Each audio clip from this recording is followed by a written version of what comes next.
Worry about them falling, so that part makes me nervous.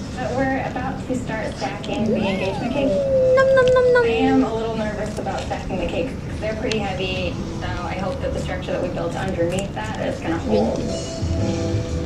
It was a sigh of relief to see the first tier go on and go on well, but it's also nerve-wracking to know that the two heavier tiers still have to go on top. I'm a little worried because I'm not sure what happens when you put champagne into a chocolate bottle. What happens? Is it gonna start eating away at the chocolate? And I just don't know if we've tested this idea completely. Stop there.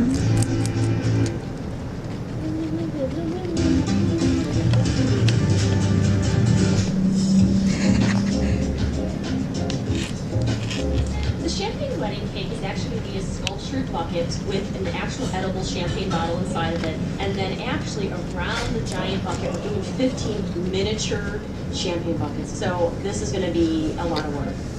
Right now, I'm gonna go ahead and roll the big champagne bucket. I'm gonna cut out the hole in the center. It turns out the reason we're putting a hole in the champagne bucket is because we're putting a full-size white chocolate champagne bottle into the bucket and we're filling it up with champagne. And that worries me. Champagne bucket's covered in fondant. So all that's left is to put this whole thing together. So we're at the point of assembly now, so I just got to give them some instructions so we're all on the same page, and all these cakes are going to come together to look fantastic. You have the mini champagne bottle here. We'll put the little handles on. I'll take them and airbrush them and get them like iridescent, kind of metallic. Then we'll go back and start putting the bottles on. I have a little motif to do on each bottle, and then we'll go back around and do the raw candy ice. Okay. We're ready to roll. Normally we never do assembly line at Cake Girls because every single cake we do is custom, but this instance, although it was based off one custom cake, we had 15 miniature cakes to do. It's a lot of work. We sort of lined up just like a little cake factory, and they went from Brenda to Ben to me, and that seemed to work. That way, every element that Brenda added looked the same, and then Ben could take and add his elements, and then I could finally, put some artwork on them. So I just finished the last champagne bucket. I'm going to throw these in the fridge, and we're getting ready to place the bottles on.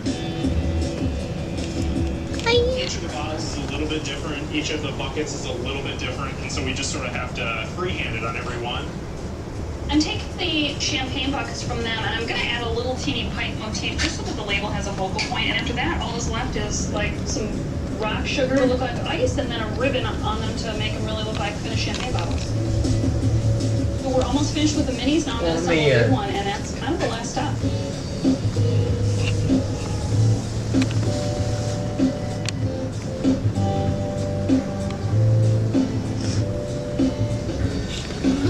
Great. That's gorgeous. Yeah, and then I think I'll just secure this in here, and like we talked about, Ben, when you deliver it, the champagne will already be in it, and then you'll just have to instruct them about it. The pressure's on me now. The only thing left is to get the